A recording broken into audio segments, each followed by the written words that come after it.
इमाम हुसैन के कातिलों से बदला किसने लिया? इमाम हुसैन का जब कत्ल कर दिया गया उसके बाद उनके खून का बदला लेने के लिए आग भड़क गई थी, जिसके बाद इमाम हुसैन के कातिलों से बदला लिया गया। लेकिन क्या आप जानते हैं उनके कातिलों को क्या सजा दी गई? आज के इस वीडियो में हम बात करेंगे कि इमाम हुसैन साहब के कातिलों को किसने सजा दी और उनके कत्ल का बदला किस तरह लिया गया। चलिए शुरू करते हैं आज के वीडियो को। जब इमाम हुसैन का कत्ल कर दिया गया और उनकी मौत को 3 साल 8 महीने गुजर चुके थे, तब कूफा का मुख्तार सक्ती, जिसके यहाँ पर इस्लाम मुस्लिम बिन अकील अल्लाह ताला आए थे, मुख्तार सक्ती लोगों के बीच एक आवाज उठाता है। वो लोगों से कहता है कि मैं चाहता हूँ कि हुसैन की मौत का बदला लिया जाए, क्या तुम मेरा साथ दोगे? तब पूरी आवाम ने एक साथ हुसैन के खून का बदला लेने की आवाज उठाई। सभी लोग उठ खड़े हुए और कहा कि हम इमाम हुसैन अल्लाह ताला के खून का बदला लेने के लिए तैयार हैं। हम इमाम हुसैन रजी अल्लाह ताला के खून का बदला लेने के लिए अपनी तलवार उठा लेंगे। और सभी लोग मुख्तार सक्ती की सेना तले आ गए। इसके बाद मुख्तार सक्ती ने इमाम हुसैन के भाई मोहम्मद बिन हंसिया के नाम का एक फर्जी खत लिखा और लोगों से कहा कि मुझको इमाम हुसैन के भाई ने खत लिख दिया है कि इमाम हुसैन का बदला लिया जाए। मोहम्मद बिन हंसिया को जब ये खबर मिलती है तो वो कहते हैं कि मैंने वो खत नहीं लिखा है। अगर वो इमाम हुसैन के कत्ल का बदला लेना चाहता है तो मुझे कोई एतराज नहीं है। जिसके बाद मुख्तार सक्ती को अब और ज्यादा ताकत मिल जाती है। जिसके बाद वो कहता है कि ठीक है, अब हम इमाम हुसैन के कातिलों से बदला लेकर ही रहेंगे। उसे तमाम लोगों को अपने झंडे तले जमा कर लिया और अपनी सेना में शामिल करने के बाद उसने कहा कि सबसे पहले इमाम हुसैन के कातिलों को गिरफ्तार किया जाए। सबसे पहले गिरफ्तार करके शिमर को मुख्तार सक्ती के सामने लाया जाता है। जब वो गिरफ्तार कर लाया गया तो मुख्तार कहता है कि बता शिमर, तेरा क्या हल किया जाए, क्योंकि तू ही वो शख्स है जिसने इमाम हुसैन को कत्ल करने के लिए तरह तरह की साजिश रची थी। इतना सुनते ही शिमर कांपने लगता है और उसके चेहरे पर डर साफ दिखाई देने लगता है। वो कहता है कि ए मुख्तार सक्ती, मुझे छोड़ दो, मैं भी तो उसी जमात में था जिस जमात में तुम थे। मुख्तार सक्ती कहता है कि लेकिन मैंने हुसैन के खिलाफ तलवार नहीं उठाई थी और मैं इमाम हुसैन के खिलाफ मैदान करबला में नहीं गया था। लेकिन तू गद्दार था, जालिम, तू हुकूमत की लालच में इमाम हुसैन के खिलाफ मैदान करबला में तलवार चला रहा था और सुना गया था कि इमाम हुसैन के सर को तन से तूने ही जुदा किया, इसलिए तेरी गर्दन जरूर काटी जाएगी। शिमर ये सुनकर डर जाता है। मुख्तार सक्ती जल्लादों से कहता है कि सबसे पहले इसकी दोनों आंखें फोड़ दो और इसकी जबान काट दो। इसके जिस्म का एक एक हिस्सा काट कर इसे तड़पा तड़पा कर मारो। इस तरह से शिमर को पहली बार इमाम हुसैन के कत्ल की सजा दी गई। इसके बाद ऐलान कर दिया गया कि कातिलाना हुसैन में से एक का अंजाम लोग अपनी आंखों से देख लें। शिमर के बाद अब उमर बिन साद को गिरफ्तार करने की बारी थी। जब उसे गिरफ्तार करके लाया गया तो मुख्तार सक्ती पूछता है कि तुम कहाँ थे, तुमने इस तरह की हरकत क्यों की और इमाम हुसैन का कत्ल क्यों किया? जिसके जवाब में उमर बिन साद कहता है कि अब मैंने हुकूमत में हिस्सा लेना छोड़ दिया है, अब मैं इन सब से आजाद हो गया हूँ और मुझे किसी भी चीज की जरूरत नहीं है। उमर बिन साद की ये बात सुनते ही मुख्तार सक्ती उसे ललकारता है और कहता है कि जालिम, तूने जिस दिन करबला के मैदान में हजरत इमाम हुसैन के ऊपर तीर चलाया था, तुझे उसी दिन सोच लेना चाहिए था कि मैं सियासत में बिल्कुल भी नहीं जाऊंगा। तूने नवासा रसूल को करबला के मैदान में तड़पाया था और तू ही वो शख्स है जिसने एक एक को करबला के मैदान में पानी के लिए भी तरसा दिया था। उमर बिन साद ये सुनते ही खौफ से कांपने लगता है और फिर उसके लड़के को बुलाया जाता है। जिसे बुलाने के बाद मुख्तार सक्ती कहता है कि इसके सामने इसके बेटे को कत्ल किया जाए। तब उमर बिन साद ने कहा कि मैं देखकर ये बर्दाश्त कैसे करूंगा कि मेरे बेटे को मेरे सामने ही मारा जा रहा है। इस पर मुख्तार सक्ती कहता है कि जब इमाम हुसैन के बच्चे अली असगर के तीर लगा था तब हुसैन ने कैसे बर्दाश्त किया होगा। जब हुसैन के सामने उनका जवान बेटा अली अकबर शहीद किया गया था तो उन्होंने कैसे बर्दाश्त किया गया होगा। जब हुसैन के सामने भतीजे कासिम को तड़पाया जा रहा था तब उन्होंने कैसे बर्दाश्त किया होगा। मुख्तार सक्ती कहता है कि मारो इन जालिमों को और उमर बिन साद के ऊपर तीर चलाना शुरू कर दिया गया। जिसके बाद उसकी उंगलियां काटी गई, आंखें निकाली गई, जुबान काटी गई और जिस्म का एक एक हिस्सा काट दिया गया और उसे आग में जलाकर खाक कर दिया गया। और इस तरह से कातिलाना हुसैन में से दूसरे कातिल को भी सजा दे दी गई। अब तीसरे दुश्मन को गिरफ्तार करके मुख्तार के सामने लाया जाता है। तीसरा दुश्मन खुली पकड़ा जाता है जिसने इमाम हुसैन के जिस्म से उनके सर को जुदा किया था। ये वही जालिम है जिसने इमाम हुसैन के सर को रुमाल में बांधकर कंधे पर लटका कर चल रहा था। खुली को पकड़ने के बाद मुख्तार के सामने पेश किया गया। जिसके बाद उसने हुक्म दिया कि इसे इस तरह की सजा दी जाए जिसे दुनिया भी याद रखे। मुख्तार ने कहा कि इसके हाथ पांव को एक एक हिस्से में अलग कर दो। हाथ पैर अलग करने के बाद खुली की जुबान काटी गई, फिर उसकी गर्दन काटी गई। इस तरह से खुली को भी सजा दे दी गई। अब खुरमैला इब्ने काहिल मुख्तार की सेना के हाथों पकड़ा जाता है। काहिल वो जालिम है जिसने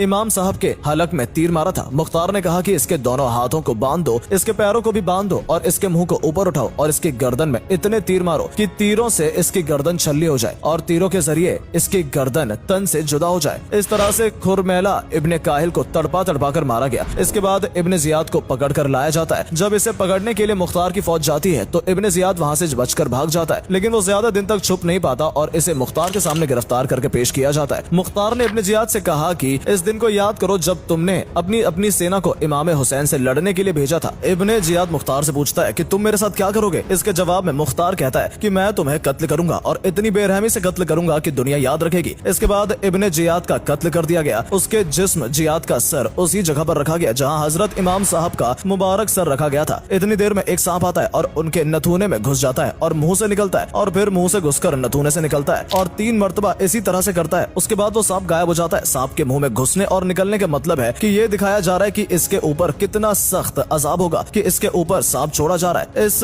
तरह से इब्न जियाद को भी सजा दी गई। इसके बाद अब्दुल्ला बिन उस्मैद जोहनी, मलिक बिन मुसैर, हमल बिन मलिक, इन तीनों के भी मुख्तार सख्ती ने हाथ पैर काट कर जिंदा छोड़ दिया ताकि ये तीनों इस तरह से तड़पते तड़पते मर जाएं। जिसके बाद हफील बिन तुफैल ताई हाफिज को पकड़ कर लाया गया। ये वो शख्स है जिसने हजरत इमाम साहब के कपड़े उतार लिए थे। इसे जिंदा ही नंगा करके तीरों से छल्ली कर दिया गया। उसके बाद उमर बिन सुबह को लाया गया। इसने करबला के मैदान में कई लोगों को जख्मी किया था। इसे भी तीरों से छेद छेद कर मार दिया गया। इसके बाद जैद इब्न रकात को पकड़ कर लाया गया। ये वो जालिम था जिसने हजरत मुस्लिम बिन अकील की पेशानी कर तीर मारा था। इसे भी तीरों से छलनी किया गया, लेकिन इसमें जान अभी भी बाकी थी, इसलिए इसे जिंदा ही जला दिया गया। इतिहास में बताया जाता है कि 60,000 यजीदी मुख्तार सख्ती के हाथों मारे गए थे। कितने ही अंधे और कौड़ी हो गए थे। कुछ की आंखों में जलती हुई सलाही फेरी गई, कुछ को जिंदा जलाया गया और कुछ लोगों के मुंह सुअर की तरह हो गए थे। कुछ तो ऐसे थे जो पानी पीते थे लेकिन उनकी प्यास नहीं बुझती थी और ऐसे तड़प तड़प कर मर जाते थे। और इस तरह से मुख्तार सख्ती ने इमाम साहब की मौत का बदला लिया।